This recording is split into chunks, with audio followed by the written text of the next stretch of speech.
back to the show. I hope you are ready because today is going to be beyond good. I have a guest that I was hunting on LinkedIn and she finally said yes. So, Victoria, welcome to the show. How are you?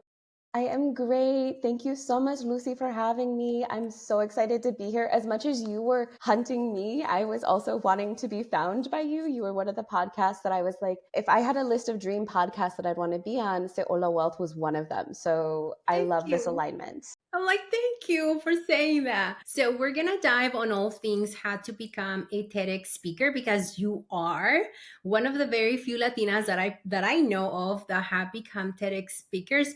But before we get there, we want to get to know you. And obviously, we're chismosas. We want to know, like, how did you grow up and what was your relationship with money?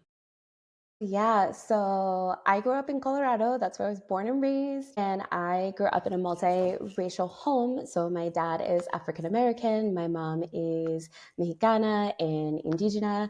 And so my relationship with money is really complicated and complex in what I grew up with. So my dad came from stability, wealth. My mom came from poverty, unfortunately. And when they married, they actually did really well for themselves. So I grew up in Boulder, Colorado, which is a not diverse town. And so upper middle class. And I didn't see people who looked like me. And so I didn't know what to do with money because it wasn't something growing up that I had to worry about. And I'm grateful for that. But as an adult, I've had to learn and kind of become that first generation bringer of wealth for me as a mujer. I love that. And Boulder, Colorado is one of my towns that I keep telling myself, we're going to go there. I know that it's not very diverse, but we love outdoors and I think that we have a couple listeners from there. So if you Yes, are listening and you're one of those listeners, please let us know, tag yes, us on Instagram because we want to know. Like I'm always yes, curious, where do people listen from? So yes. thank you for sharing that. Now, you said something so unique right now about how your dad came from wealth and your mom came from poverty, which is a story of a lot of us that grew up low income, a lot of us that are the first one in the family to navigate college. When let me come back. How old were you when you finally said, "Okay, I need to get my money, like I want to take my money serious," right? And when I'm saying serious, I'm not talking about become the best budgeter or become the best investor, but actually just having that desire to really use money to help you build generational wealth. Yeah. Full disclosure, 2 years ago, so 38. So it just a few years ago, because in that, thinking of that building generational wealth, I was taught that my husband was the one that had money or that controlled the money. I was not really felt like I was given that autonomy to kind of, as sometimes you hear people say, be my own rich husband or create wealth for myself as a mujer. And that's actually what attracted me to your podcast, is because I wanted to learn how to create my own wealth as a mujer. Yeah. And And I I'm feel, getting goosebumps when you're saying that. This is why we have these conversations because you talk about autonomy, right? There is such a thing as financial autonomy when we have never been given the blueprint of what it's like to have that. We don't know. A lot of us don't question, right? If you are someone who depends on your husband, we're not here to shame you. We're just here to shame you, to show you that there is another way. And you can have both too. So thank you for saying that. Now, also, you don't need to apologize for saying I started 2 years ago, because my members of the Say Hola Wealth Academy started like at the beginning of this year. And so it's never too late to start. And also, when is the right time when you start feeling the call of like, oh man, I'm really gonna do it. Because the truth is, you can walk to the public library right now and get all the free books. But if you don't have the deep desire in your heart, in your gut of like, I'm gonna do it, it doesn't matter. So, yo te celebro, okay? yes. Now, tell me about, when did you decided, hey, I want to become a TEDx speaker? How old were you? What were you doing? What was happening in your life? What was happening in the environment? What pushed you to say, I'm going to apply? So I wanted to be a TEDx speaker about 15 years ago when I was in college. And I had watched Brene Brown and a number of other TEDx's. And I was fascinated with this idea that stories and small ideas can make big impacts that change the world. Because I resonate, I agree with that. That's something that I believe since childhood. So seeing people on this stage that was so elevated, I wanted that. But I also noticed I didn't see a lot of people that looked like me, or if I did, their stories were very different. Something that I appreciate about my stories is that while I've had trials, while I've had struggles, I definitely look at it in this positive light. And so I didn't want to be like tokenized in this way of like, am this mixed race person. And so my life has been really challenging.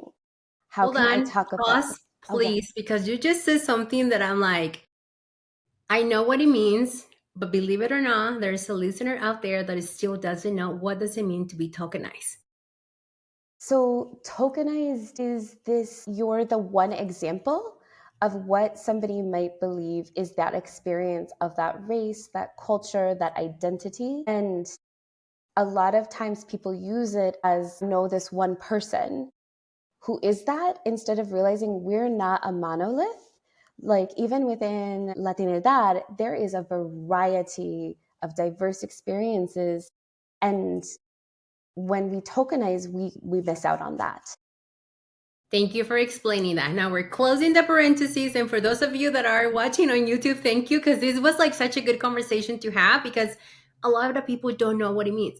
Disclaimer for as well for me, I've learned about this topic 3 years ago when somebody said, I want you to come to be part of the conference because you are Latina and I want to sign more clients that are Latina. And I was like, and I shared that experience with a friend and he said to me, oh, they just want to tokenize you. And I was like, wait, explícame. So thank you for explaining that.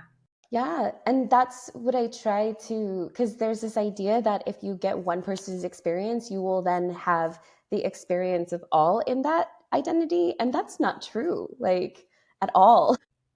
Keep going. I'm drooling already. I'm like, what else is she going to say? Because I'm seriously, the podcast is now live on YouTube, so I think I need to bring my palomitas when I have guests like you because I just want to hear you talk, and I'm like, give them to me. Oh, gracias, gracias. I mean, I think that's something that I had heard that really, well, I wanted to be a TEDx for a long time. I would say in the last 5 years is where I really started trying, is because one day, and I remember I mentioned Brene Brown, I had had a friend who was like, I feel like Brene Brown, while she says a lot of really powerful things, they don't always resonate with us brown girls. And she would say, Victoria, you are like the brown girl Brene Brown. The way you talk about vulnerability, the way you talk about authenticity as a like powerful woman of color, I want to see more of that. I want to see more of that elevated and out in the world. And it was like the way she said it, I was like, okay, that's the call. I got to step up and I got to figure out how to step onto this stage. And so And this is that's, getting even better. Okay. So now you found a friend, you borrow her belief that being on the stage was for you. What was the process like? Because a lot of people think that, oh, I'm going to apply and I'm going to get in and then I'm ready. Tell us about your process, the mindset, los nervios, everything. estaba muy nerviosa when it was happening. So, full disclosure, it took me 3 years. I think that a lot of people will see my TEDx and see the success, and success is not overnight. Like, it took 3 years of actively applying. It took a number of no's, and I was feeling really discouraged because it was something that I wanted to do, and part of was the reason is I wanted to be able to be that mirror for people who didn't feel like they fit in a box with their identity, for people like for powerful mujeres to use their voice and to just kind of stand in that power and strength, and also be vulnerable, because that's like the other piece is we get a lot of that information of like be your authentic self and be vulnerable, but like something I even talk about in my TEDx is like I would get when I was in corporate, I was told my hair was too wild. And so this is my authentic self. And And I I would love your sometimes, hair. I'm like, I pay for that hair. I my mom invest used to time for say that that hair. too. But I think that it's not always easy to be your authentic self. And but when you do, we do feel that freedom. And I just like, I wanted to lead with that, but I didn't know how. I wasn't ready. And so a lot of listeners, if you are like, I want to be more authentic, but I don't know where to start, or I'm not ready to show all of who I am, that's okay. You just get to start pasito a pasito. I say to myself a lot. Like, and so I look back at the applications, and I think that part of why they were no's is because they were kind of like bits. They weren't really fully my story, or they weren't really super unique, because that's the thing with TEDx. If you want to apply, you need something that is unique, something that only you can give that talk. They're not looking for somebody else to be able to recreate your talk. And some of the things that I sent were like, I went for a hike, or I did like I was growing up in Boulder. I love the mountains. I love the outdoors. And so I talk about that. And they were like, yes, that's interesting, but that could be done by other people, which is how I found my topic, which is what I applied for, was that multiculturalism is a superpower. And I had said this ability to see the world from all of these different perspectives, because it's not just that I'm mixed race, it's also that I grew up in a place that had a lot of di- not a lot of diversity, but then I got to explore the outdoors. I got to meet a lot of different communities, and I got to navigate new spaces that I wasn't always used to being in. And there's a lot of value in that. And that's where I felt like my superpower kind of came into play. And that's the one that landed. That's the one that they were like, absolutely, you're a yes. We want you on our stage.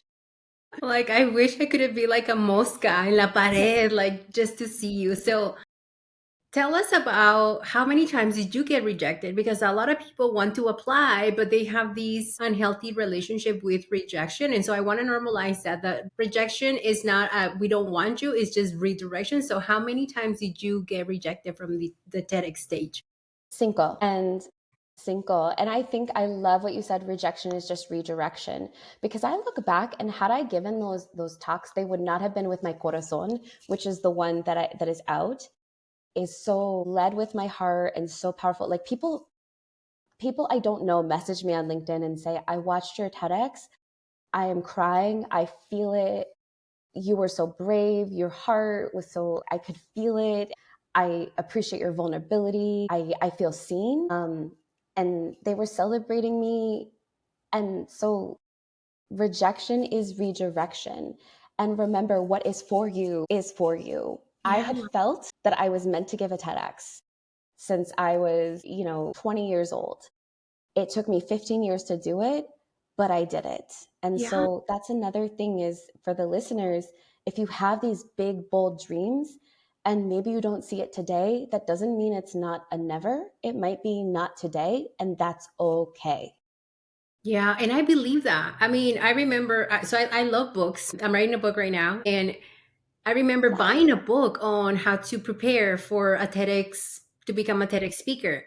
I haven't even opened the book. And I know I have it, but I know that my time will come. And for you that are listening or watching, that's another true about life. Like, when you're meant to be on a space, you don't have to force it, you don't have to hustle your way to it. It will happen. And what I'm getting from you, Victoria, is that you were glad that you waited and that got rejected, because your talk became even more powerful.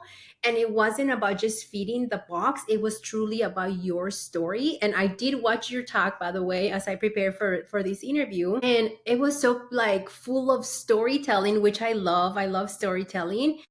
But I also, like, as a Latina watching another Latina, I was so proud of you, because just seeing diversity within her own cultura, I was like, yes, yes. And I grabbed my nenas. I was like, grab your snacks. We're gonna watch this. And they're like, what is it, mom? And then I told them what it was, and I was like, and she's Latina. And I have girls that are biracial and they don't look the same. They look completely opposites. And just introducing them to you and your story, they were like, "Oh, mommy, can we watch it again?" And so I always try to tell them, "Yeah, we're gonna cry because Yeah, we're crying right yeah, now." we're there. But that's the power of your story, but also the power of storytelling. So where were you doing when you got, did you get an email, did you get a call? Like, tell us, how did you get notified, what were you doing, and how did you celebrate it? Um, I got an email, and I remember working with Ashley, Heffa in Training, Ashley, and I had said, I think that I'm going to apply with the multicultural theme. And I was so nerviosa because it was really like deep. It was my heart. And that's why I think I feel so emotional and those happy tears, because when I get to be a mirror for other people, especially like little girls, Chiquitas. it warms my heart because I didn't see people who looked like me growing up in these powerful, strong roles. And so when I got the email, like, so I applied, like I had a number of amigas who like helped me get my application, and I, you know, I have a Latina amiga who's a copywriter who like helped me finalize it, and I sent it in, and that was the longest like month. But when I got it, I just immediately cried. I called my like bestie and just cried, and I said, it's happening, like I'm gonna be on stage. And then I panicked because then I was like, oh, I'm gonna be on stage. Like now I really have to do this. And what I love about when we show up in these big dreams that we feel are for us, we're also supported every single step of the way. And I might cry reminiscing on how deeply and powerfully my comunidad showed up from across the world. Like there were people tuning in from Amsterdam, I love it. which feels so great. Like I felt so loved and supported and celebrated, which is also key. Like if we're to tell our authentic stories, we need to be seen, supported, and celebrated. We need those spaces. And it's okay if you didn't grow up in that space. Yeah. I didn't grow up in the space of community over competition or collaboration, especially with other mujeres. Like, Mhm. that's not how I was raised. I was raised to keep it quiet, a lot of cultural baggage around, no le cuentes tus sueños a nadie, te los van a quitar. Like, a lot of, I'm even getting like goosebumps right now talking about it. But I didn't grow up with that. Like, I had to create it. And I also want to say that the reason why I was able to create it was because I started my healing journey, which without healing, I wouldn't even be having this podcast where I'm like, hey, let's talk about these. Like, I will make it all about me because that's how I was raised. That's what I was exposed to growing up. And I just love how you said that your community came together and helped you. And I love that so much. Now, Victoria, people think people think, believe it or not, that you get paid to be a TEDx speaker. Tell us the truth. Did you get paid?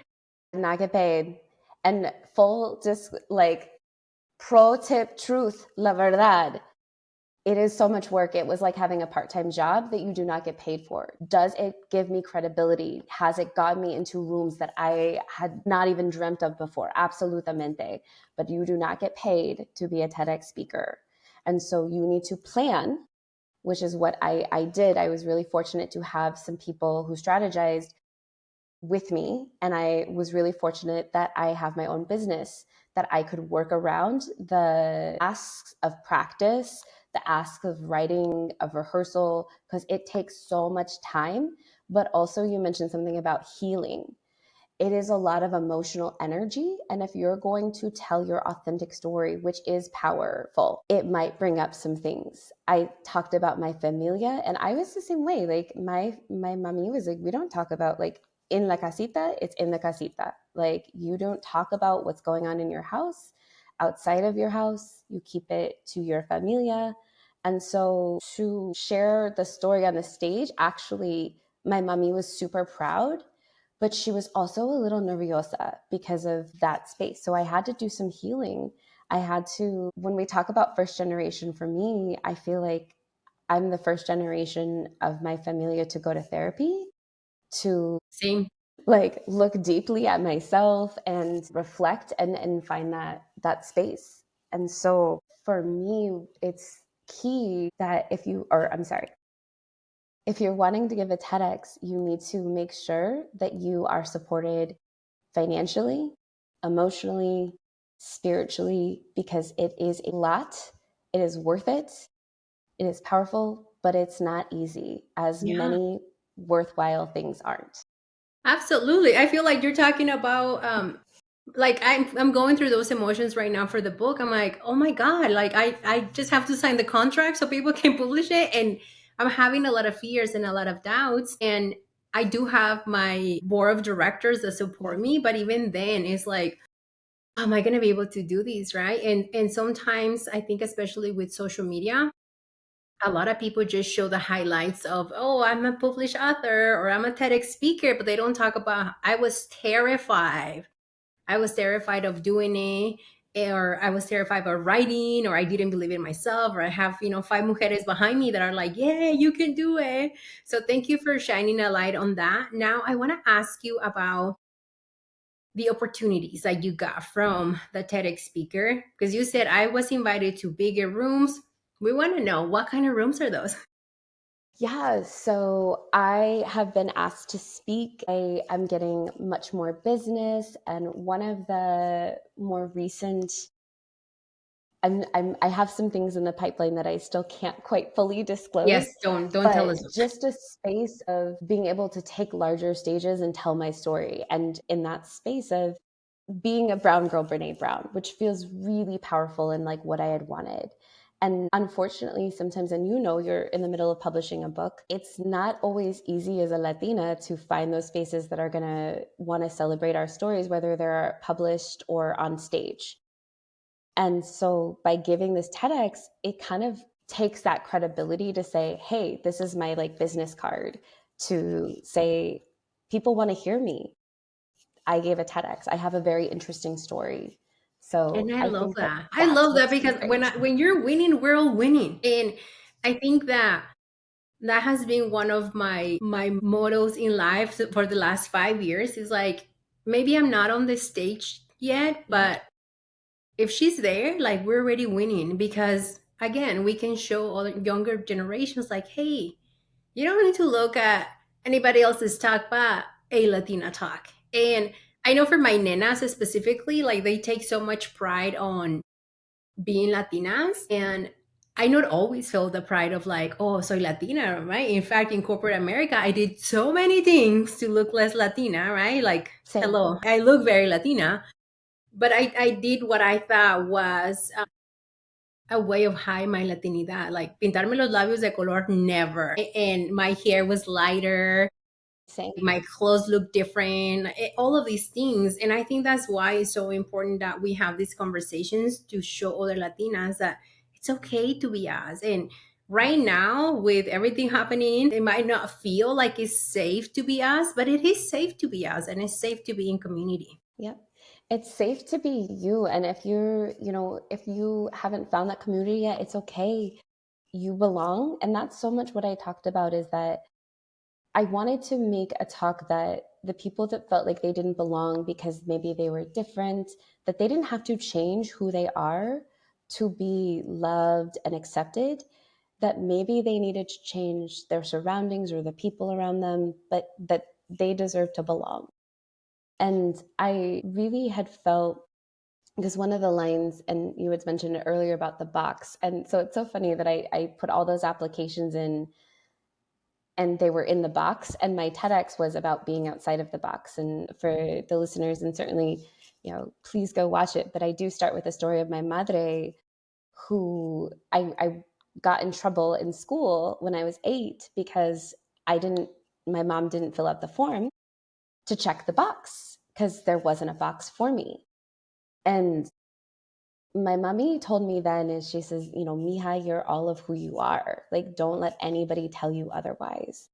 And that was so powerful to be affirmed that young. And I feel like many of us don't always get that. And that's what I want to help other people, in particular Latinas, feel is like you get to be all of who you are. Like, mija, it's like that's the beauty of you. Because many of us have, like, every single curly haired Latina that I know had a straightening hair era. I used to wear green contacts because I wanted to try to fit in. And I remember one story is that in 10th grade, I got into AP Spanish because my Spanish teacher was like, "You're not a beginner Spanish student."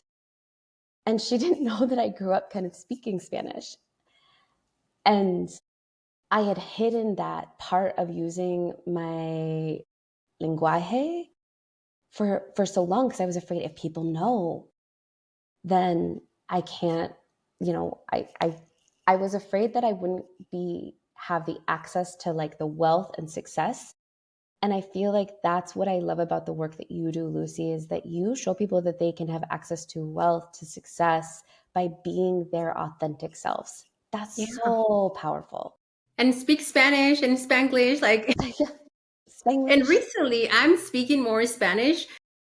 Honestly, like we're giving disclosures today because my girls go to a bilingual bicultural school, so they learn Spanish in the morning and they English first and then Spanish. And to watch my girls speak proper Spanish and just how they can roll their R's, like it makes me super emotional. And I not always feel safe speaking Spanish, so I too was like, no, I can speak like that. But for me, it was an additional layer of anytime I spoke Spanish, even people in our community would be like, "Ay, no te entiendo. You speak like very very poppies, like very rich like." And I was judged by my own community on how I was speaking Spanish because they were used to slang Spanish and I didn't spoke that, and so I kind of feel like attacked. So I was like, okay, it's not safe for me to use it.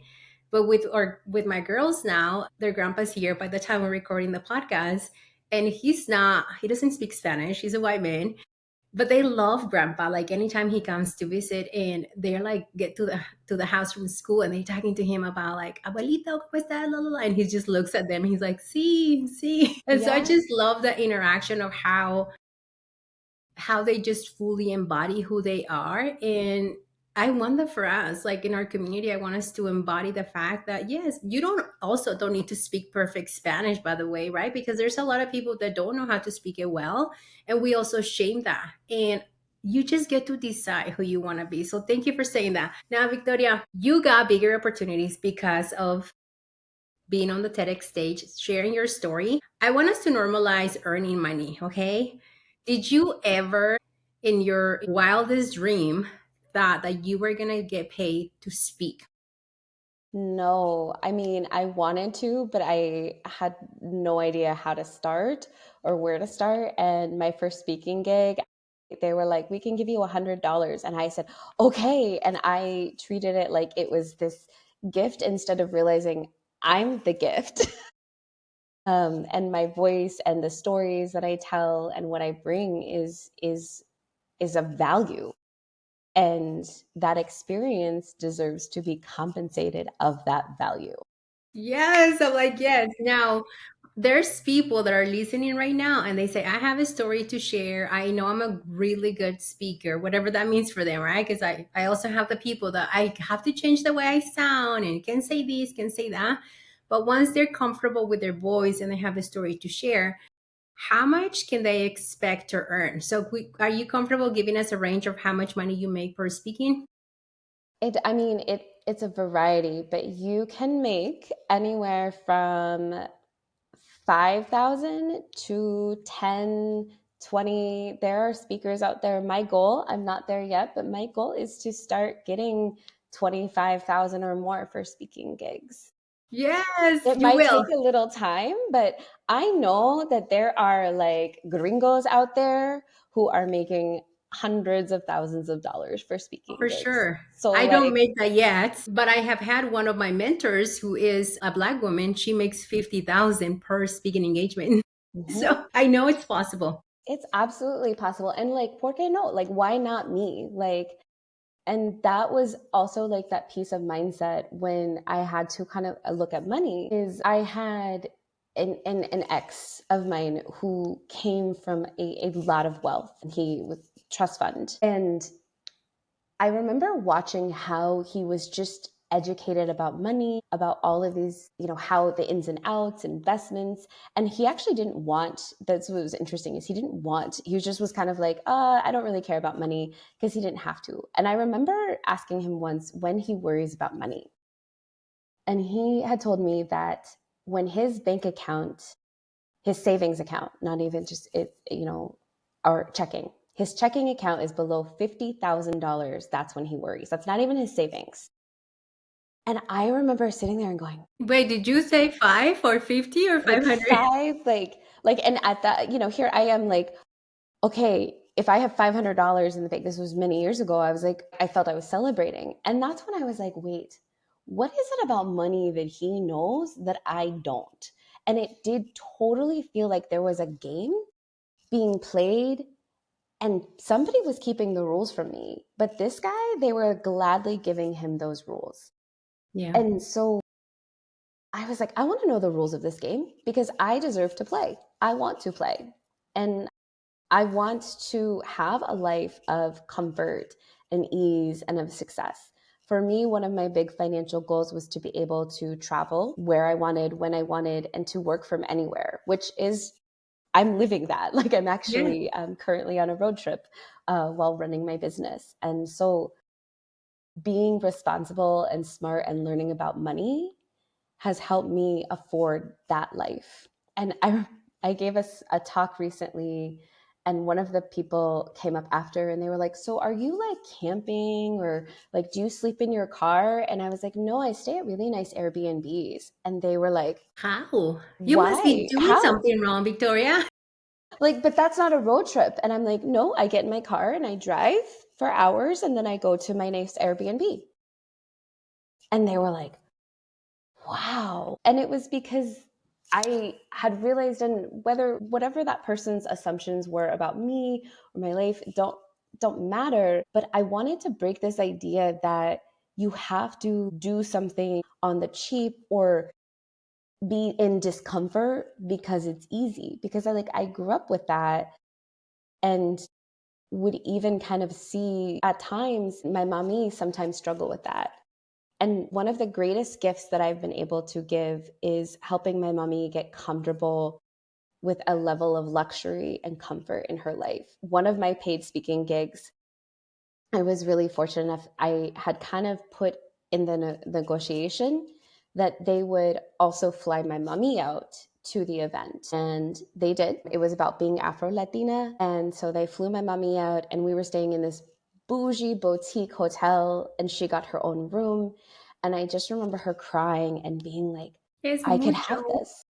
I can have this. And I said, yes, mommy. Like, I remember just holding her hands and saying, yes, mommy, you deserve this. Like, you absolutely deserve all of this. And so it's not just, when we heal, we're not just healing ourselves, we're healing those who come after us and those who came before us. Yeah. I'm like, this conversation has me like, I need my pañuelitos because it is Same, so same. true. It is so true. And I'm still trying to get my mom get used to luxury. Like, my Mm-hmm. mom doesn't even come to my house as often because in her eyes, es mucho. It's Mm-hmm. like, it's too much. O a veces me dice like, I'm afraid of like, I don't know, doing something wrong. I'm Mm-hmm. like what? Breaking up mug or like why, right? And my husband loves my mom. Like my husband texts my mom more than I text my mom, and he's always like, "Ben, like come to the house," but she just doesn't feel comfortable being around what she thinks it's like the Mm-hmm. rich era. Yeah. And even when we go to restaurants, she's like, "Oh no, mejor vamos acá." Like I've always have to Mm-hmm. like accommodate her because I do want to spend time with her. Yeah. And I appreciate you saying that because sometimes I wonder, like, is it just me that is going through that? And now I'm like, no, No, it's not. So, no. Victoria, you talk about your business, and I want to open the space for you to share. What do you do, and how can people work with you? Yeah. So I help people find the power in their stories, whether they want to go on the stage or whether they create content, whether that's through social media. Speaking up and using your voice and your story powerfully and authentically can create opportunities and that resonate. It's how we found each other, through LinkedIn. And I want to help people do the same thing. I've been a storyteller at heart, and that is my superpower. I thought it was Yes. multiculturalism. That's one of them. Another one is storytelling. So, how people can work with me is one of the things that I like to offer is called main character energy. And it's really helping people see what is the main character vibe of their story. Because the other piece with this is with the TEDx, that was my main character energy. That was me taking the stage and saying, and Lucy, I have to tell you, one of the best parts about it that I want everybody, especially mujeres, especially Latinas, there was something really powerful about this moment when you walk onto stage and you go and you stand in the red dot and you know that everybody in that audience is quiet and listening to you and you're holding the mic and they are so ready to hear you because they know you have something important to say. And it was in that moment I realized there are very few moments that I hold the mic and people want to listen that don't look like me. Yes. And or I feel like I have to justify why I'm there or I have to give the list, right? And so to just say I'm here as I am for who I am and you're going to listen and you want to listen was so powerful. And I really want that for as many people as possible. I want that too. So mujeres, check the link. Check the link in the show notes. Connect with her. We're also going to add her TEDx tag, so you don't have to go find it. We're gonna give it to you because we want you to watch it. And I have an ask for this episode, and the ask is that you watch it and then you share it with another Latina. We need to help Victoria with expanding her reach for this TEDx tag. And Victoria, before I let you go, can you tell us what is your definition of wealth? It's that. It's this ability to breathe. I felt like I held my breath for so long and I felt like I had to choose between a life of ease and comfort or that I couldn't have that. And so wealth to me is being able to breathe and enjoy. Yeah. I love it. I'm like, I love it. It's so beautiful. Thank you so much for coming to the show. And let's go ahead and build wealth juntas. Yes. Yes. I'm so happy. Thank you so much for having me. And it's an honor and a pleasure, Lucy. Thank you.